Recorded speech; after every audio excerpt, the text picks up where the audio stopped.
Well, good morning and thank you very much for joining us. I am Yori Folani. Hope you had a great weekend. And so we come into Monday, the beginning of a working week, a number of subjects. First of all, the whole House of Reps budget padding scandal/issue is there. Our sister program has, touched on that. But then there's also the whole big story of former President Goodluck Ebele Jonathan alleging an assassination plot against him, that his life is indeed a threat of violence. Talking about the Niger Delta Avengers, the reformed Niger Delta Avengers who were quoted in a Sahara Reporter's article as having mentioned names of people who are either supporters, sponsors, or indeed sympathizers. They have these categories. So there's sponsors on the one hand, and all sorts of names are being mentioned in that category. The president is said to be, the former president is said to be the grand patron. Apart from that, former governors, Akpabio, now the minority leader in the Senate, he's been named also as a sponsor. Edwin Clark, anybody of note that you can think of in the Niger Delta has been mentioned as being either a supporter or a sympathizer of the reformed Niger Delta Avengers, who have said that they will be declaring their own republic. And you recall that the former president, visited the president last week on this whole subject about my commitment to the unity of Nigeria is unshakable. The former president has quickly put out a statement via his media person, Ike Ikechukwu, I believe, that it's a wicked lie. It couldn't be anything but a wicked lie. And beyond that, he also has this understanding. It wasn't a fear, an understanding that they still were gunning for him and they have not finished with him yet. So that's all of that to one side. So what exactly is going on? Just as I said, about everybody in the Niger Delta of note has been mentioned as being either a supporter, a sympathizer, if not a sponsor. It might on one hand seem too good, if good is the word to use in this kind of a case, to be true. On the other hand, there are those who would say, perhaps there's no smoke without fire. One doesn't really know how to look at this. Indeed, I'll try to find out. We'll be getting your calls as well. In the meantime, we have Malam Ahmed Moyosore Jaji, who is a politician. Thank you very, very much for coming on. He's also, we don't see as much of him as we would like to. That's because of his official duties, but he's also a keen observer of the polity. Thank you very much, Malam Ahmed, for coming on. Thank you. We'll be joined shortly by Barrister Wahab Shitu as well. What's your I don't know if anybody really understands this. It's your take on it. On the one hand, the reformed Niger Delta Avengers say that they have all these notable sons and daughters. Ankyo Briggs was in there. So, as a possible, I'm not even sure the category of Ankyo Briggs, whether she was a supporter, whether she's a sympathizer, or indeed a sponsor. Cynthia White is the shady character, who is speaking on their behalf. What do you think? Is it that there's no smoke without fire?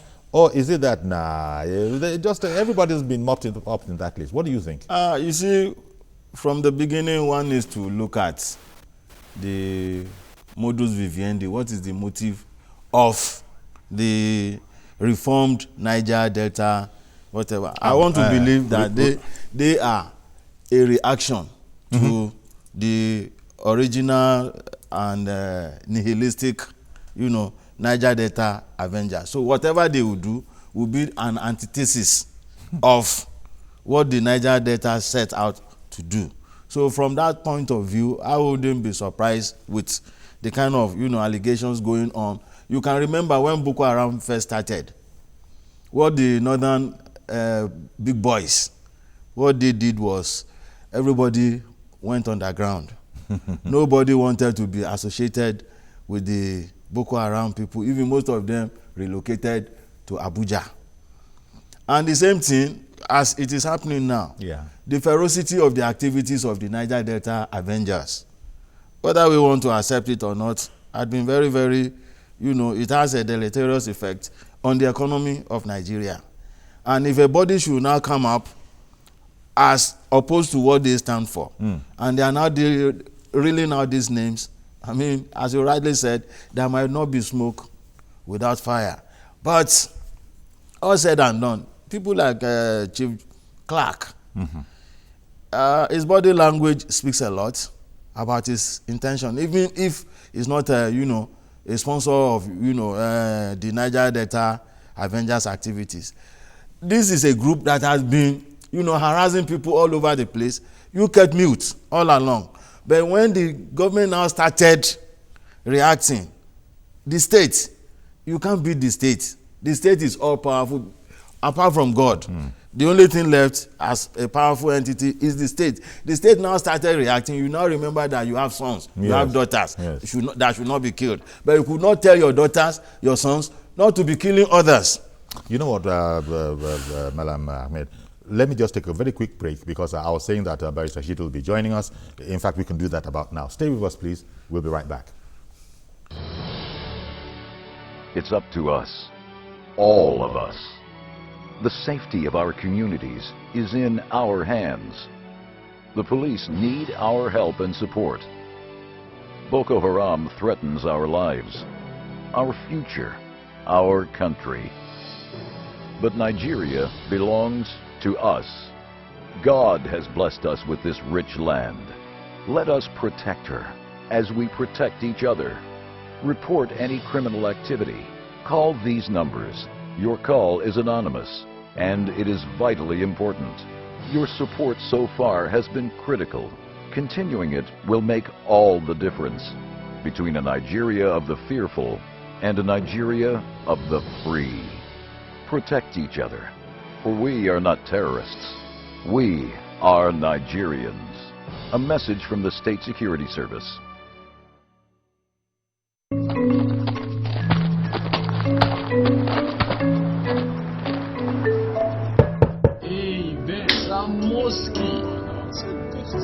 Money the man in his village.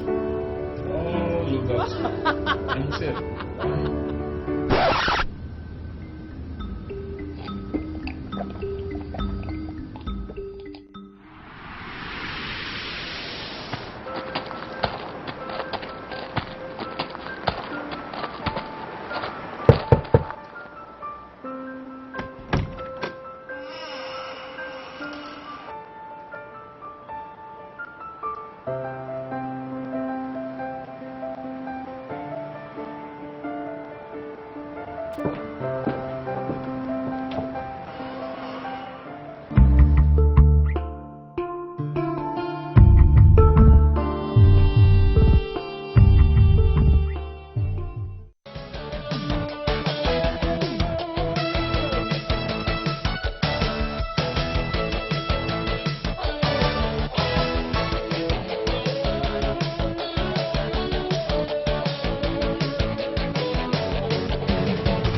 Okay, welcome back. Still, Barrister Wahab Shitu, law lecturer, UNILAG, is now in place. Thank you very, very much. Thank you, sorry about Uncle any difficulties in arriving. Okay. As you know, we're looking at this whole situation of former President Goodluck Ebele Jonathan saying that his life was under threat, you know, from nebulous elements, particularly referring to Cynthia White, spokesperson for the so-called reformed Niger Delta Avengers. And she, the president has said that MEND is sort of behind this. And he said MEND is not that kind of an organization to be taken seriously. Henry Oka, he reminded us in a statement by his media person that they've long been, you know, after him. But he remains unshakable in his commitment to the unity of the country. You recall that last week he was at the presidential villa. Now that the former president, you see, one of the other issues is that MEND has come into this movement for the emancipation of the Niger Delta, and a lot of people in this group that in MEND that the former president has totally put to one side are known to be supporters of MEND and have not spoken ill of MEND. Now I don't know what's going to happen after now that the president has fingered MEND as a nebulous organization. Thank you. I had the benefit of listening to Malam Jaji. Malam Jaji by Egbon, and I think I seem to endorse his views. But beyond that, I want to also add that this is a season of revelations, and it is good for the Nigerian people. Now that, but one thing that is critical in all of this, while urging Nigerians to maintain an open mind, one thing that is critical is the source of funding of these Avengers, whether the previous ones or even the reformed. And it is critical in determining, in finding a solution to this problem. Who are the sponsors? Who are the sponsors? Because these people are deploying massive resources, yes, massive equipment, massive, personnel. In sustaining this war, yes. And a lot of damage is being done to infrastructure, being done to public buildings, being done to the economy. So without powerful sponsors, yes. So the speculation is that where did they get the funds from? Yes. Who are the people providing the funds? Well, the people, that they have mentioned, those ones have responded that this is wicked. I'm not saying that the people mentioned are necessarily culpable. Yeah, culpable. But what I'm saying is that should tell the authority, the state, that they need to beam all those allegations to be taken seriously. Yes. Oh, that's what you mean by yes, you need to keep an open mind. Yeah, open mind and then investigate. Are those people mentioned actually involved? We need to know. Are they not involved? We need to know. Who are those involved? We need to know. And because it might be the secret to unraveling the kind of destruction that we now have in the public space. It might be the secret. So you see, when they say these people are involved, and Mr. President, the former president has come out to say, MEND is actually, why the timing of the response is also very suspicious. Yes, yes. When you are being fingered as one of the sponsors, it's the same time you're also reacting that some people are trying to kill you. We need to also investigate the former president's statement, because his life to us is also very priceless. So all of this, but my own approach in public discourse like this is to say, let us maintain an open mind and let us look for the element of proof. The security agencies are now put on the red alert. Okay. To begin to dig deeper and see who are those behind this dastardly act. Because this is something, because the survival of the Nigerian state is at stake. You know, it's not something, for me, it's security, and security. Because without security, no meaningful governance can take place. That's right. And these people are determined to bring government down to its knees. But and so it's very serious. Well, hopefully now that all these people have commented, all just about they mopped up everybody in the Niger Delta, from whether it was Ankyo Briggs to former Governor Akpabio to Siriake Dixon, everybody, to AIT's Dokbesi, just about everybody. And when Wahab, and both of you as a matter of fact, when you guys say we need to keep an open mind, I recall that this indeed was what a lot of commentators said in the whole Dogara scandal in the House of Representatives. Let us maintain an open mind and have a thorough investigation of this whole matter.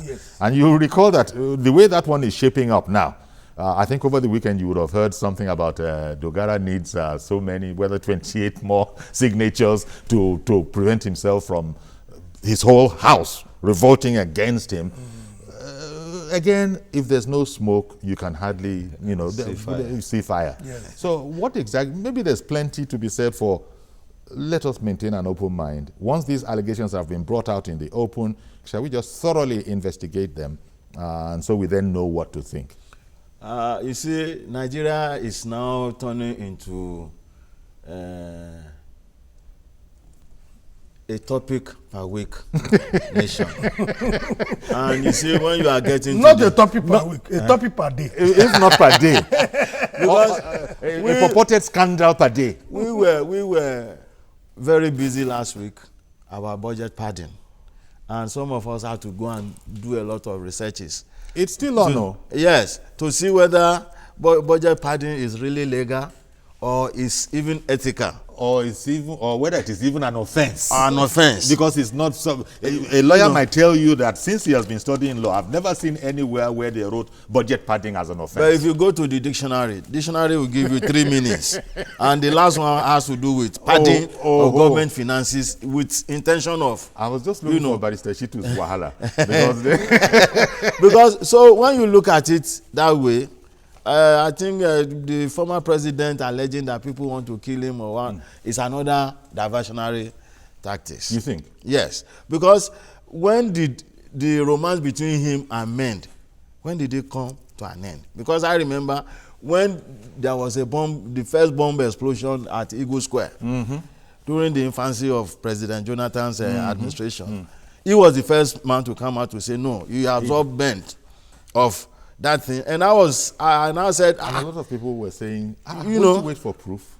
Won't you wait for investigation? So he was. But he's now saying that this very incident you cited, the spokesperson, his media spokesperson, now cites that very incident as.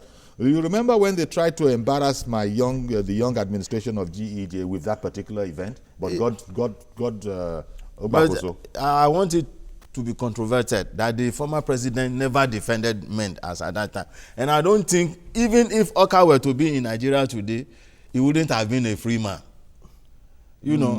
Because he had to be jailed in South Africa. But the president, but you see, the former president doesn't speak in a supportive way about him in this statement. The first attempt at saying, no, it was not men, it was...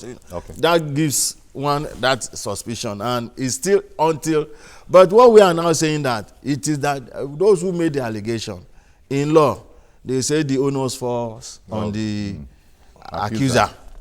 They should go a step further and tell us how these people are instrumental. I'm not saying all of them are not involved, but most of them might not be involved. Their only guilt now is that they are from Niger Delta, and it is now on them to now turn that legal principle upside down and by showing that they are not guilty as alleged. And in a sense, because every last one of them has put out a statement denying culpability, there's a sense in which, as you say, that principle has been turned. Ordinarily, they could just have crossed their legs and wait for prove it. But this is a serious matter, so it's not a matter of prove it. We want to also see see your body language. For me, the allegations and the deniers pose a lot of challenge, great challenge, to the capacity of the state to investigate. Especially the intelligence community. Yes. And that might be the answer to all this. There's nobody who will answer to the charge that he or she intends to sabotage the country. Except we are operating from underground and you are faceless. If you are somebody with reputation and with character, with standing in the society, you will not come out to say, I'm behind the sabotage of the country. Exactly. Or I'm a sponsor of a terrorist group, a group that is determined, to put government under. You will not say so. But that again, you must also make the point that all kinds of allegations can also be made or bandied about persons, which we should not see as conclusive. So I think what is all these things portends is that the capacity of the state to deploy men and resources to unravel the truth is being tested now, it's on trial. Because I assume that there is no meaningful, solution that can be brought to this, whether the threat from the Niger Delta or the threat from Boko Haram, without identifying the element of the sponsors. But I like that, Wahab. Yes. I like that, positioning. But that also is what we would require of the whole Boko Haram scenario. And they've not been able to do very much in that regard, because Boko Haram still shows up in these, these trucks. I forget the popular name for these Hilux trucks. They have scores of them. Yes. Scores of them. Somebody is paying for them. Yes. You see, and nobody has shown us one sponsor today of Boko Haram. Yes. The governor that we tried to pin it on by his body language and his movement. He's busy contesting for PDP national chairmanship. There you go. But you see, the issue is still that even the Boko Haram itself has been dealt with by the state. Boko Haram has now changed its status. Okay. You think Boko Haram? Okay, hold on. Sam is calling in from Delta State. Good morning, Sam. Good morning, sir. Thank you very much for calling in. I appreciate your program. Thank you for all your effort there, for your guests there as well. All right, then.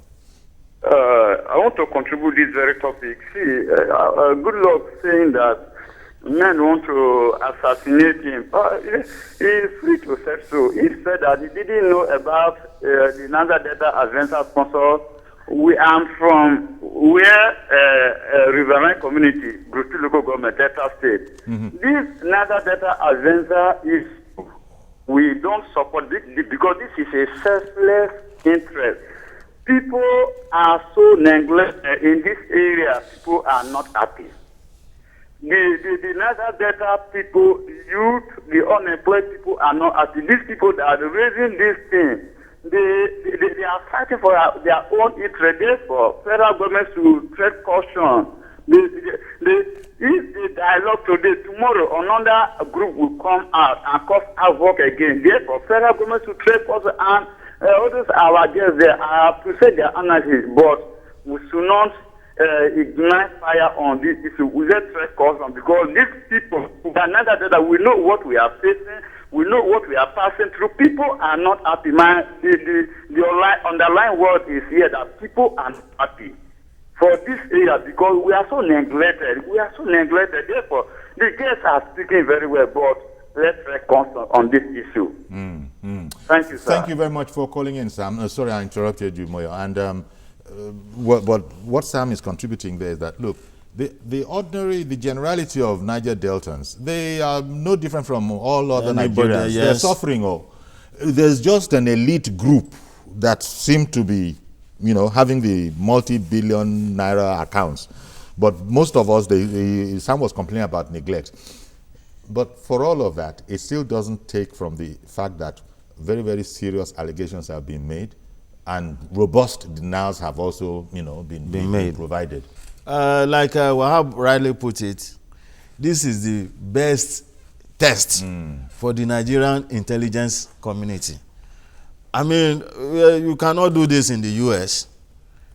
The intelligence community is so proactive that before you say you want to take action, the failure there now is any madman can just wake up and bring out a gun and decide to shoot, but not organized terrorism as we are having it in Nigeria now. And the intelligence community must be very, very proactive that before these people strike, you must have known what they want to do. And the same thing applies in the Niger Delta. They are not spirits. Like the man that just called now.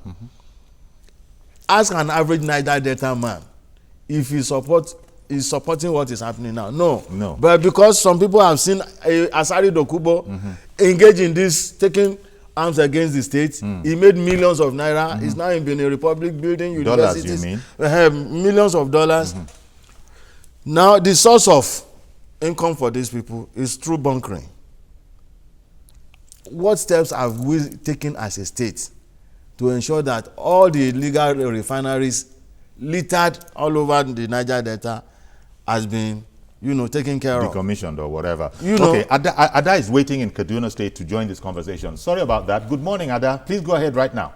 Okay, good morning, sir. I'm calling from Kaduna, as you said, and good morning to your guests there. Good morning, ma'am. Yes, the issue of this Jonathan saying he wants to be assassinated. For me, I don't believe that. And even if it is true, then it's unfortunate. I tried calling in last week when you were discussing about his visit to President Buhari. I was not happy because these boys have been bombarding these pipelines for months now.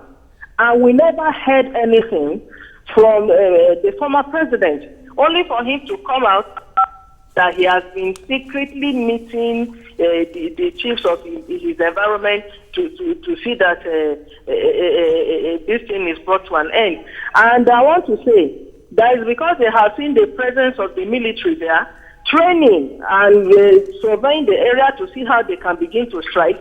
he has seen that the state is not serious. That was why he now came out and said he was secretly meeting. If he was sincere, why didn't he let the world know since all this while that he was secretly meeting with chiefs in that area? And now he came out that he's supporting one Nigeria, and he's only one Nigeria that is going to help us move forward. To me, I don't even praise him for that at all. For him to come out now that he wants to be assassinated is because somehow they have fallen apart. For me, I believe seriously that he must have a hand in that. And the other ones that, like Ahmed Jadi said, that their body language have been speaking, is very, very true. It's a very unfortunate situation. It is. The Niger Delta people should please put an end to what they are doing. It's very, very unfortunate. And because, Mr. President, hold no evil against Nigerians and Nigeria as a country, that is why, my brother, you see the secret of all people coming out today. And by the special grace of God, we shall see the end. Thank you very much for calling in, Ada, from Kaduna State. And also, apologies for holding you up for a while. It's come back again. Maybe it's going back to this whole matter of keep an open mind about this whole matter. A number of things in the minds of some people are not adding up. You've also stated it here. Yeah, I think we must first of all start by admitting certain things, facts. One, there are deep-seated grievances in the Niger Delta. Good. Bordering on underdevelopment, poverty, environmental degradation, and all of that. But those grievances are not peculiar to Niger Delta alone.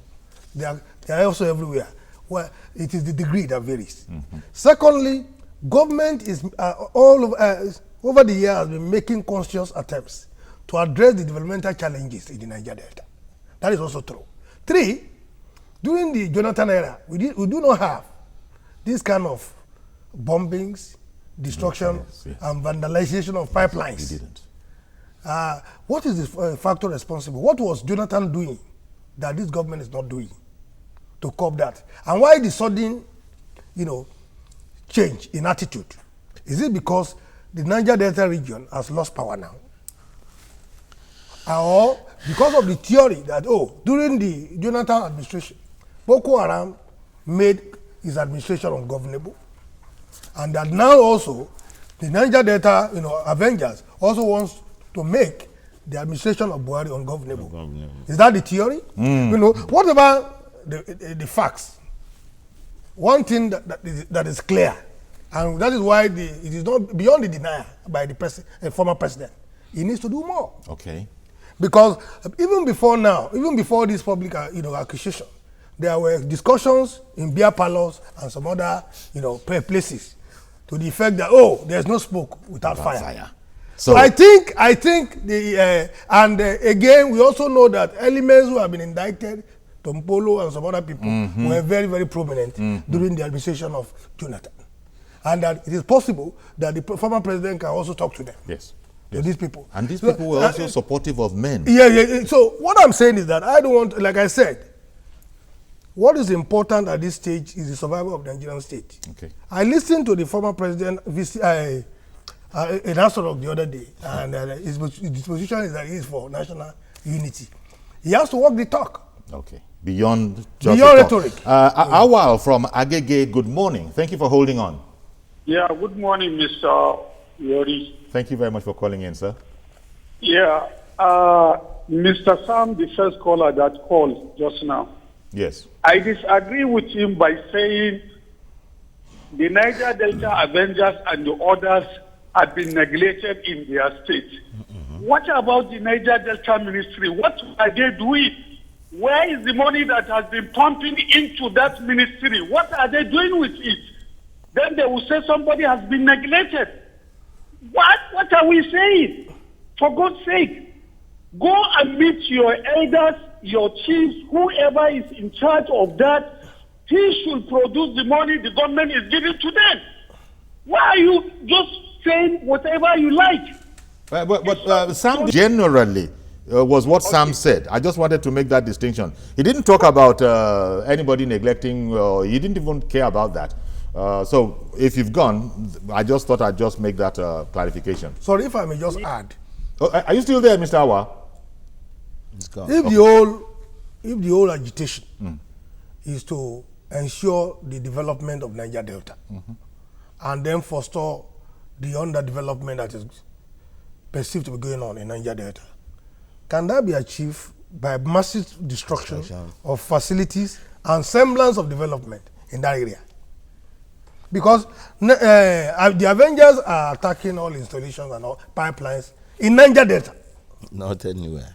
But now even the Avengers now say there's a breakaway group, the reformed Niger Delta Avengers. So we don't even know who is who anymore. So what I want to say is that the ordinary people in Niger Delta who are in the majority are not in support of this violence. That's what most people And think. whatever violence being carried out cannot be in the larger interest of the Niger Delta. majority of Niger People Deltas. in the Niger Delta. As you said, And I know there are a lot of elements in Niger Delta that are responsible people, you know, who rather, you know, crave for development than destruction. And the point that Mr. Awa makes about the considerable sum that has been spent over the years in the Niger Delta, and that has not been allowed to trickle down. That was Mr. Awa's anger. This is another cause of discontent. Yes. But so he feels that Niger Delta should sort of channel,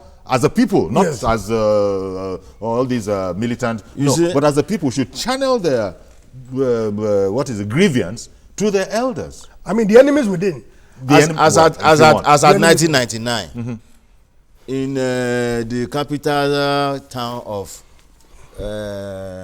Bayelsa State. Could I just interrupt you for a moment, please? I beg your pardon. Femi from Ikeja, I understand, has been holding on for a while. Good morning, Mr. Femi. Yeah, good morning, Yori. Thank you for calling in. All right. Yeah, I appreciate your discussion over there and the discussions. I always enjoy your program.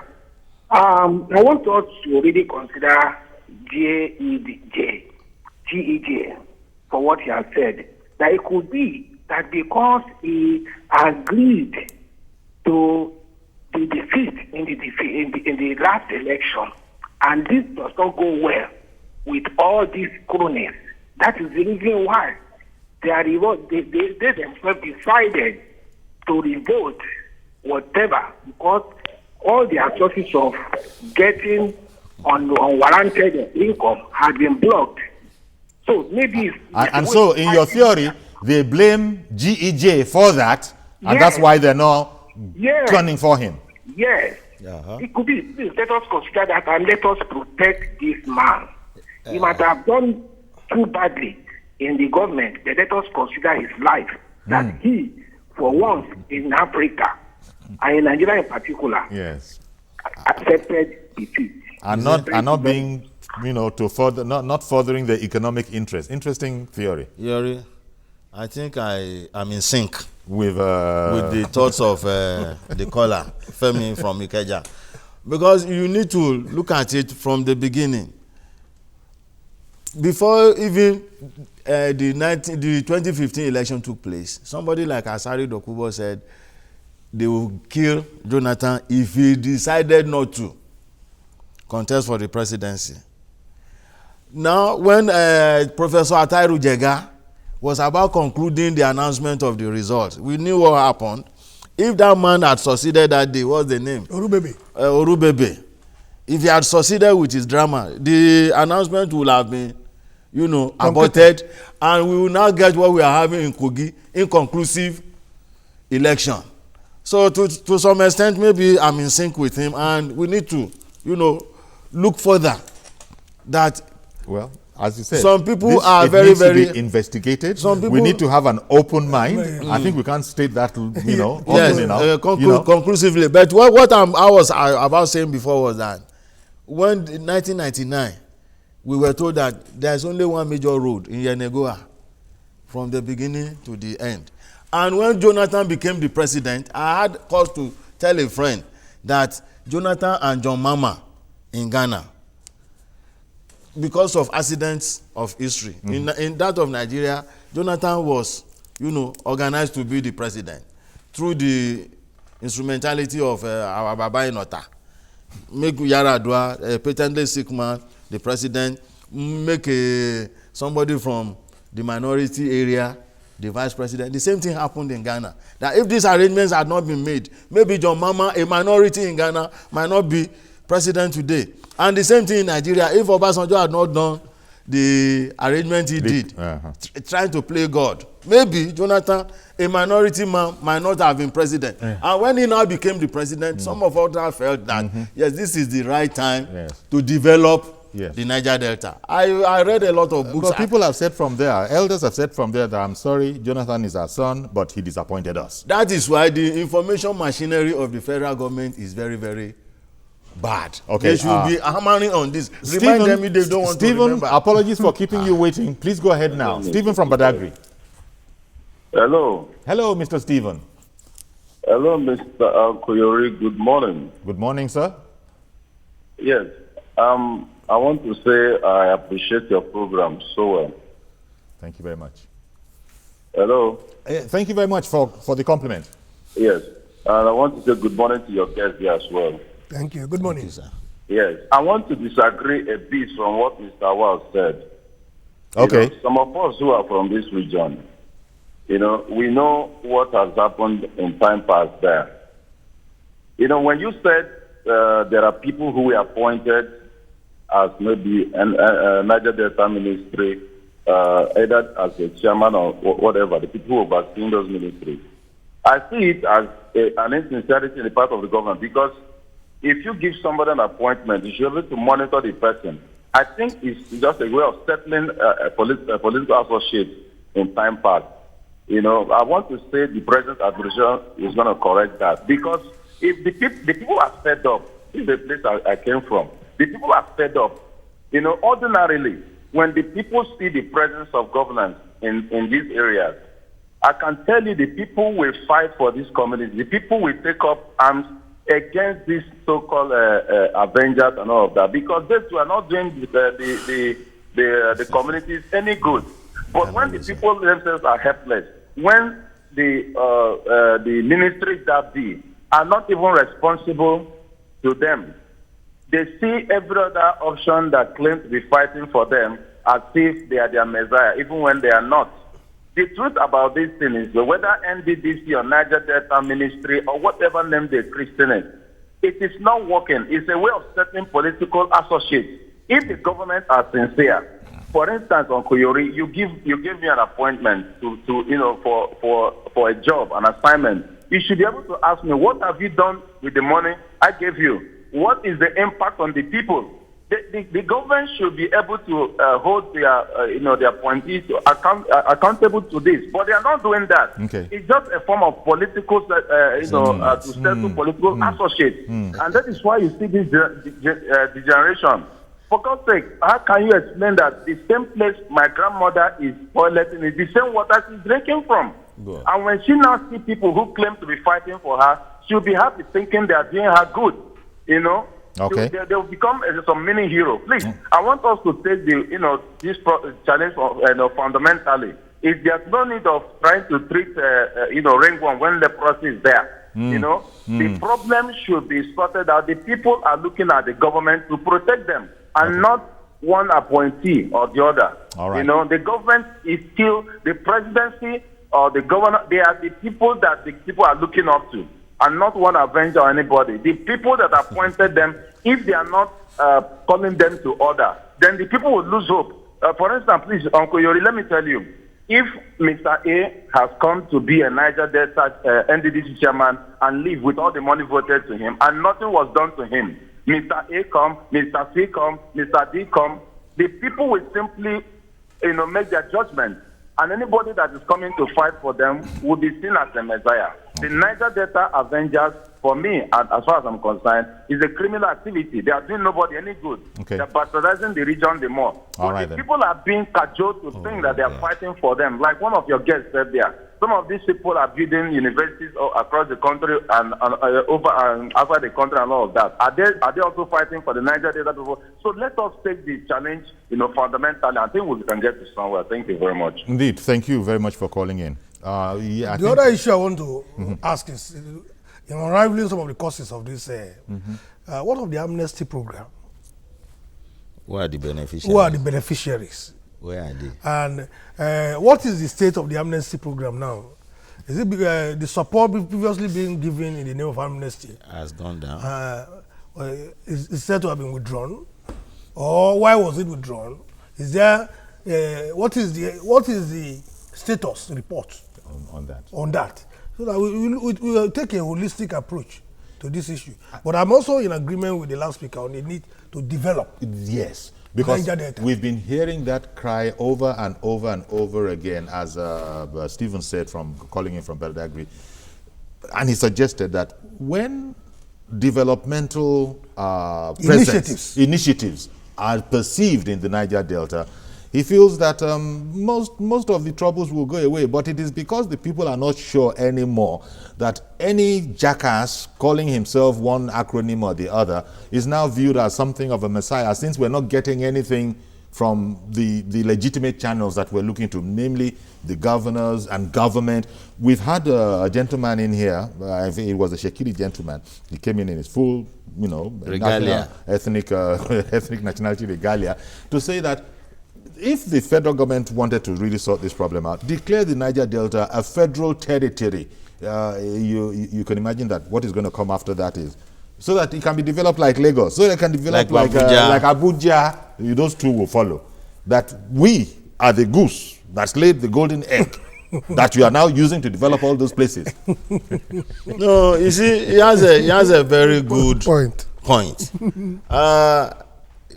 One of the most beautiful cities in the world today is Dubai, where we go. I have the opportunity of reading the writings of the present ruler there, Khatum or whatever, and I'm now convinced that there's nothing impossible as far as development is concerned if you have people who have the political will and are focused enough to say this is where we want to go, and they are facing it. That was the chance the Niger Delta people had when Jonathan was the president. We don't, because whether we like it or not, anybody in an area of authority in Nigeria first takes care of his own people. Well, and then we've not had this vision that you were envying from Dubai. It's because we don't allow visionaries to blossom. Okay, Mr. Kolapo from VI. Good morning. Oh, good morning, Yori. Thank you for calling in. And good morning to the panelists. Good morning. Yeah, good morning, sir. To my own view, like one person on the seat there said, it is exactly a diversionary tactic. Now, former President Jonathan was there for 6 good years. Nothing was done to the Niger Delta region, nor to the people of Niger Delta. We have a president in 1 year. He said he has flagged up the cleaning up of Uguni land, the so-called Niger Delta Avengers. We are now trying to bring the government to its knees in the name of we are Avengers. What are they really avenging? Those are the questions we need to ask. Who are their sponsors?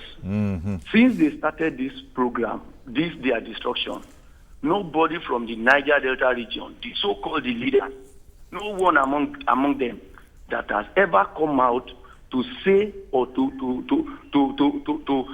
say anything bad about what their boys are doing. Now when they see the presence of the military that are ready to come into action with them, like Tuko Buratai said, if this negotiation should fail, they will meet them fire for fire. Now the former president now came out saying all sorts of things. We really need our intelligence now to investigate very deeply, very, very deeply, to know and to put an end to all this. May God bless Nigeria. Thank you very much for calling in, Kolakwa from VI. Interesting point. And it's been made repeatedly here that the timings of all these happenings, at least if nothing else, really call for a thorough investigation of the matter. Yes. And I guess that's where we're going to have to go. But I'm reminded again of your opening statement, both of you saying that we've got to keep an open mind about this. I think we should treat what is happening all together holistically as a law and order issue. Okay. Law and order issue. That's one way to look at it. Law and order. Yeah, but you see, this is our intelligence community. It is only after things have happened that they will not start talking about them. I thought the way they're supposed to work is to make sure that things don't happen. Yes. Good. Yes.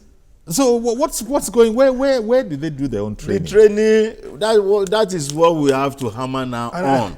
That the training they are getting these days, the training is wobbly, and they need to. You know, most of our graduates that are roaming the streets, employ them, very, very intelligent individuals that, you know, the talents inherent in them are not being made use of because there is no job, no nothing anywhere. But wait, intelligence matter. It's not people walking the street. They're as good as surgeons, you know, that kind of a thing in what they do. It's training. What I'm saying is that they're specialists. I happen unless they're not. I happen to be aware when the first General Abdullahi, when he set up the NSO, and I knew the kind of caliber of people he put in there. He recruited mostly from UI. Most of those people that read those people that read computer science and whatever. That was NSO. Then before Rafindadi took over and messed up the whole thing, they can still, the man is alive. They can still contact him. Okay. I mean, tap from his brain. Let me quickly bring in God's Power. Good morning, Mr. God's Power. How is he doing today? Very well, thank you. Okay. Well, what I really want to say is that this issue of Jonathan this and that, I believe this is almost a year and more than a year of this government. If we look at the country today, so many things are affecting the poor man, the common man on the street. The cost of everything has gone up. Why are we still dwelling on past government, this and that, why we should face what is on ground right now? To see how everything can be put in place and working. Nothing is working. Okay. The cost of everything has gone up. There is no money. There is absolute famine in the land. There is famine in the land. That is what you Mr. God's Power. God's Power. I don't know what you think about Father Mbaka's, statement. What did he say? Oh, you didn't read it? Well, we don't have light always, so I didn't. Father Mbaka, for whatever it is worth, said it is former President Jonathan that has caused this hunger in the land. How did he cause it? That is what I want to know. Okay, you can be told. How Jonathan caused the hunger in the land? No, I'm just saying. Yeah, I'm just saying it's in the news. I can amplify it. Listen, sir. I keep saying it. The problem of Nigeria today did not start in the past 16 years. That is one thing they'll be telling us, that for the past 16 years, that was where Nigeria had problems. No. Yes, the man is right. Okay. The man is right. If the problem, thank you, if Mr. the problem has Bugospawa. been there, a time has come in the history of this nation that somebody must say enough is enough. And you see, you cannot make an omelette without breaking eggs. Of course, some people will suffer before Nigeria will get up.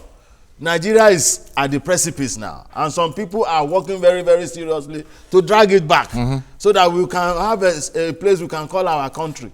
Yes, people are suffering. They will suffer. That has always been the case. There must be collateral damage in any war situation. And what we are going through now is akin to war. Something that has been destroyed over several years. You expect somebody to now say, yes. I was listening to a radio program this morning when somebody was saying the federal government should not ban importation of rice.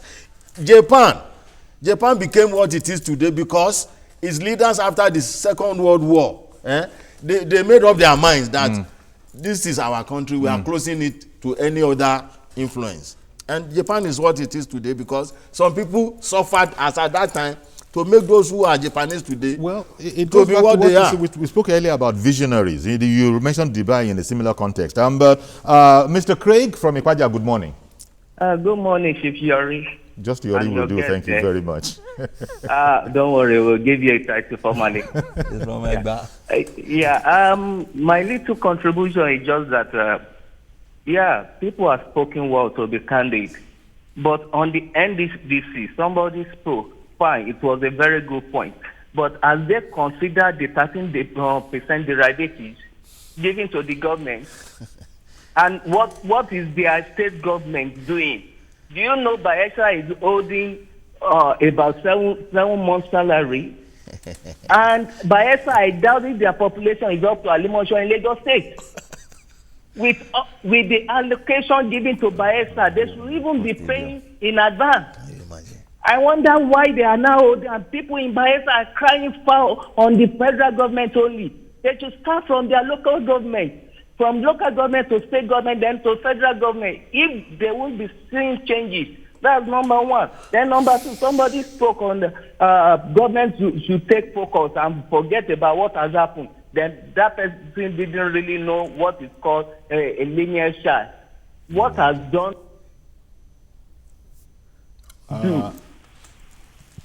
Hello. Yes, we're still together. Oh, sorry. On the past administrative, people are not really blaming Jonathan only. They are blaming the past government. But when the past government have done wrong and you now want the present government to just turn things around, I'm very sorry, when you don't know what is applicable to issues on ground. Thank you. Thank you very much. It's a bad situation. As you said, I like the analogy you made. You won't make an omelette unless you're prepared to break a few eggs. The other contribution I want to make is the extent of corruption in the Niger Delta in relation to the massive resources that have been deployed there previously. And I think we need to beam our sight light on this, and the anti-graft agencies are doing a lot of work in that regard.